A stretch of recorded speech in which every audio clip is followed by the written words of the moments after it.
Bendiciones para todos, soy César Méndez y este es tu podcast Entre Palabra y Canciones.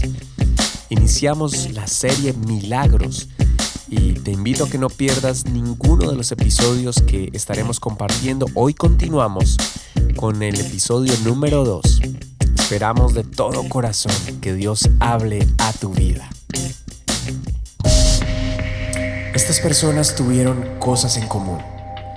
Enfermedades que los afligían, en algunos casos de muerte. Algunos de ellos perdieron a sus seres queridos. Otros estuvieron atormentados por demonios. Otros simplemente tenían hambre. Pero Jesús se atravesó en su camino. Y ellos decidieron hacer algo diferente. Decidieron hacer algo fuera de lo normal. Decidieron creer. El apóstol Juan escribe al final del Evangelio: este es el discípulo que da testimonio de estas cosas, y escribió estas cosas, y sabemos que su testimonio es verdadero. Y también otras muchas cosas hizo Jesús, las cuales, si se escribieran una por una, pienso que ni aún en el mundo cabrían los libros que se habrían de escribir. Amén. Continuamos hoy con el milagro número 2. Escrito en el Evangelio según San Juan, capítulo 4, verso 46. Vino pues Jesús otra vez a Caná de Galilea, donde había convertido el agua en vino. Y había en Capernaum un oficial del rey cuyo hijo estaba enfermo. Cuando oyó que Jesús había llegado de Judea a Galilea, vino a él y le rogó que descendiese y sanase a su hijo, que estaba a punto de morir. Entonces Jesús le dijo: si no viereis señales y prodigios, no creeréis. El oficial del rey le dijo: Señor, desciende antes que mi hijo muera. Jesús le dijo: ve, tu hijo vive. Y el hombre creyó la palabra que Jesús le dijo y se fue. Cuando ya él descendía, sus siervos salieron a recibirle y le dieron nuevas diciendo: tu hijo vive. Entonces él les preguntó a qué hora había comenzado a estar mejor. Y le dijeron: ayer a las 7 le dejó la fiebre. El padre entonces entendió que aquella era la hora en que Jesús le había dicho: tu hijo vive, y creyó él con toda su casa. Esta segunda señal hizo Jesús cuando fue de Judea a Galilea.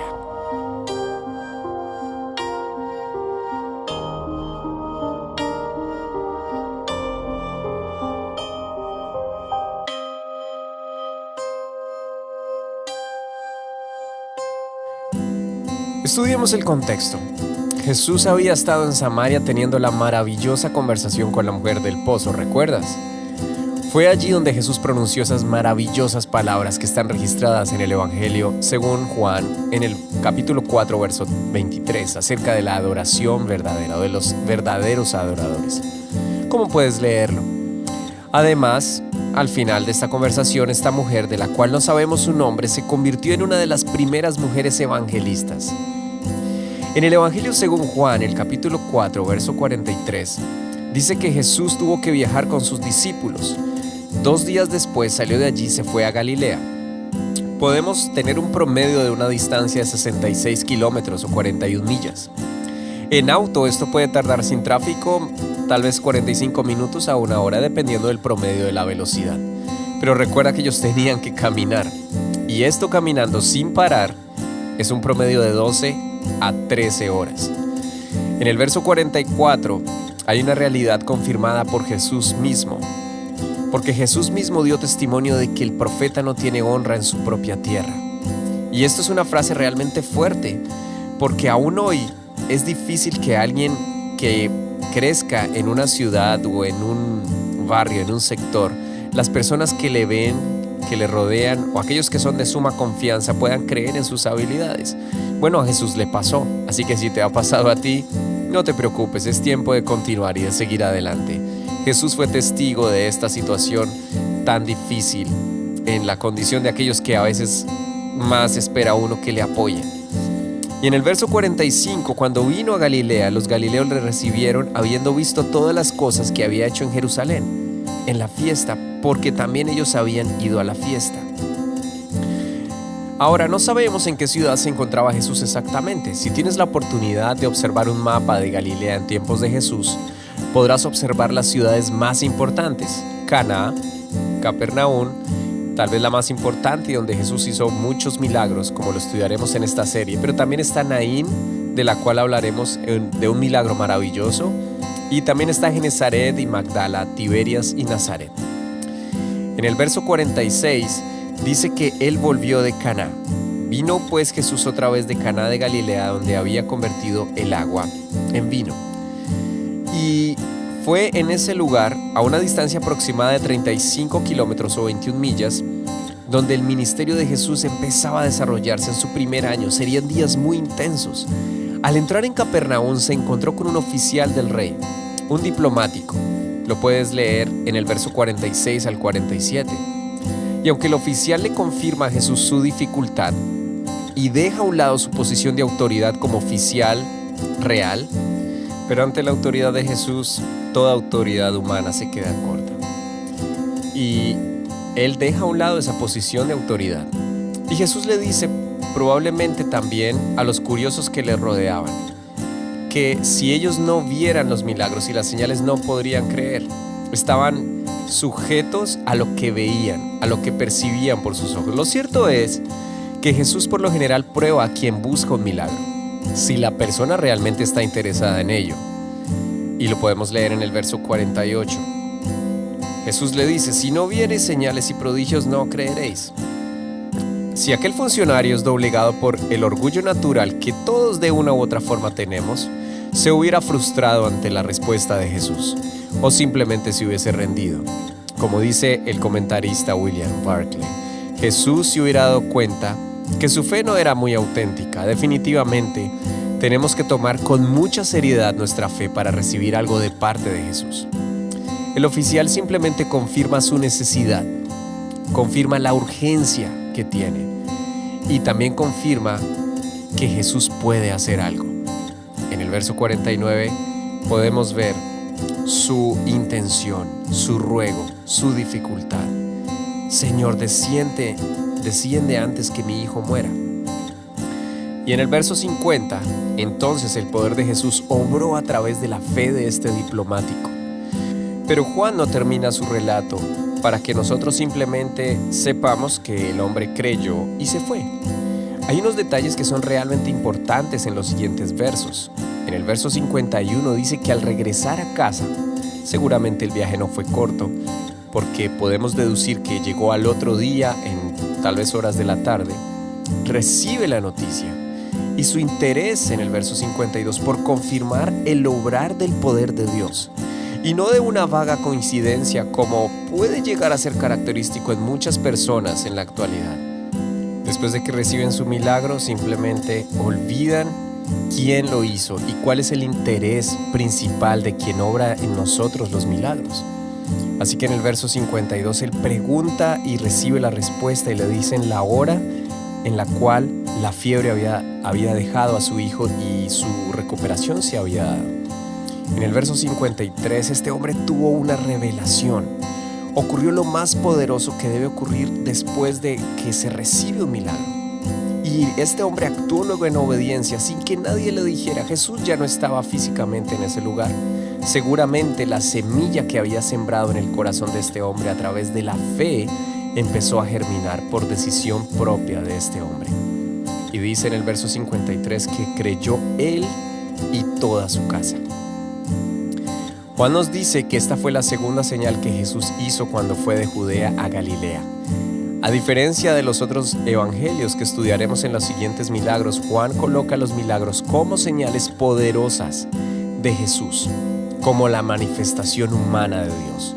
No solo movido por la compasión ante la condición humana, sino que a través de él la humanidad fue testigo y sigue siendo testiga, y somos testigos del poder de Dios obrando en nosotros.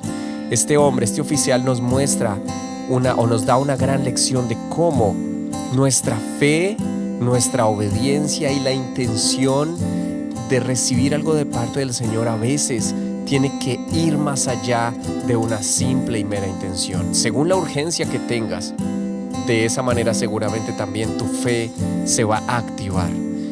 Y yo te invito a que en esta hora, sea la situación que estés viviendo, sea cual fuere, sea tal vez de salud, sea tal vez financiera, sea tal vez espiritual, que es aún mucho más importante. La urgencia que le pongas a buscar tu respuesta y tu milagro es lo que hará que el poder de Dios se active y obre en ti.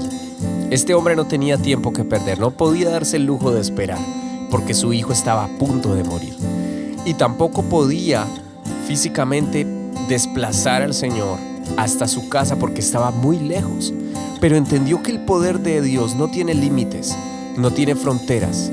Dios es omnipresente, Él está en todo lugar. Él puede obrar a través de una oración, del clamor de alguien que le diga: Señor, tú conoces mi situación, sabes la condición en la que estoy, o la condición en la que está algún ser muy querido y muy especial. Tú puedes obrar, solamente di la palabra y vivirá.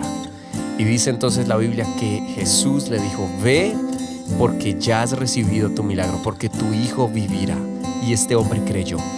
Pero luego viene algo que es para Dios demasiado importante. Cuando confirmó el obrar de Dios en la vida de su hijo, no se quedó callado, no se quedó simplemente agradecido y tranquilo en su casa. Dice que creyó él y toda su casa, lo cual nos da una idea que fueron seguidores de Jesús.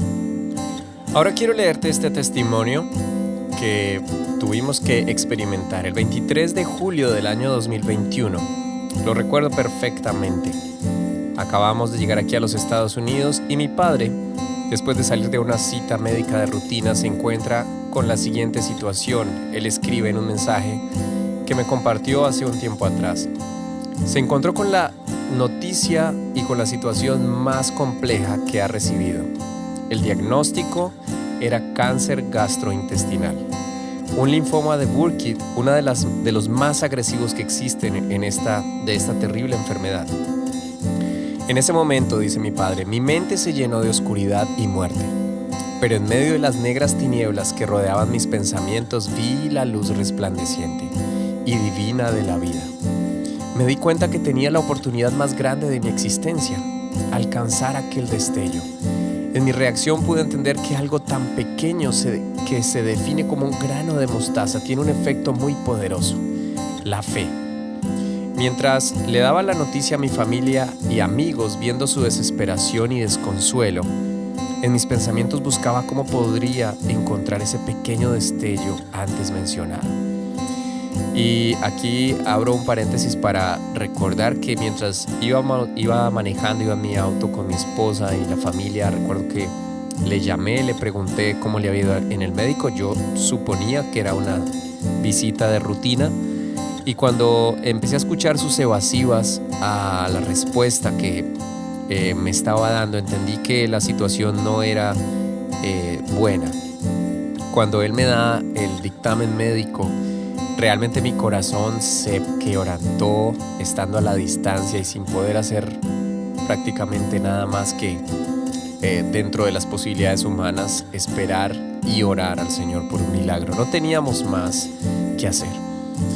Y recuerdo que hubo una desesperación profunda. Mi esposa me dice: vamos a confiar y vamos a creer en el Dios que predicamos, en el Dios al cual adoramos, al cual describes tus canciones, al cual le servimos desde hace muchos años, desde que éramos niños. Y mi padre decide someterse a este proceso de quimioterapia, y para nosotros fue muy duro empezar a hacer esas videollamadas y ver cómo su cuerpo se deterioraba día tras día. A él le asignan una habitación en la clínica especial para estos procesos, y estando en ese lugar, escribe él, rodeado de enfermos, sufriendo y batallando, algunos a punto de partir de este mundo y otros en la desesperación acabando de llegar a este lugar, como lo hacía él. Me vi caminando en el valle de la muerte, sin ver más que un destello de aquella inmensa luz. En un instante recordé el granito de mostaza y mis pensamientos desesperadamente comenzaron a buscar y a encontrar mejor el camino. Recordé que debía consultar el manual de la vida por excelencia, la palabra de Dios. Él leyó Mateo 17:20 y comprendió que tenía que fortalecer aún más su vida espiritual y su fe. De repente empecé a ver, dice mi padre, y a experimentar las escenas más maravillosas de mi vida, rodeado de médicos, enfermeras, gente que no conocía, pero también familia y amigos aguardando, en el caso mío a la distancia. guardando inmensa gratitud por hacer parte de este proceso, de su lucha, siempre con mensajes positivos, alentadores, oraciones. Trabajó en mí, dice él, y ese escenario en mi mente que al inicio era tan desalentador se transformó en una oportunidad de vida. Los médicos actuaron y él dice, yo viviendo mi milagro. 2 años después experimenta intensamente la oportunidad de estar sano, de compartir con la familia, amigos, y se maravilla con cada detalle de la vida, aunque sigan existiendo circunstancias retadoras. El secreto, la fe y la gratitud en Jesús, el autor y consumador de nuestra fe y el autor de la vida. Esa fue la situación que tuvimos que vivir en el año 2021, en el segundo semestre de ese año y casi una parte del primer semestre del siguiente. Una batalla con la muerte literal, una situación médicamente sin esperanza, pero fue ahí donde nos tocó aferrarnos. No teníamos opción, el tiempo jugaba en contra nuestra. El tratamiento realmente fuerte, quienes hayan pasado por esa situación, tal vez como personas que han vivido el proceso de cáncer o como familiares que ven que uno de sus familiares está en ese proceso, saben a lo que me refiero. La angustia, la desesperación, el dolor de ver físicamente cómo su ser querido o la persona que lo está viviendo, su cuerpo se va deteriorando a través de ese proceso de quimioterapia o de radioterapia. Pero pudimos ver la gloria de Dios obrando a través de este momento tan difícil, atravesando el valle de sombra de muerte. Por eso no me puedo quedar callado, y por eso si tú has recibido un milagro no puedes quedarte callado.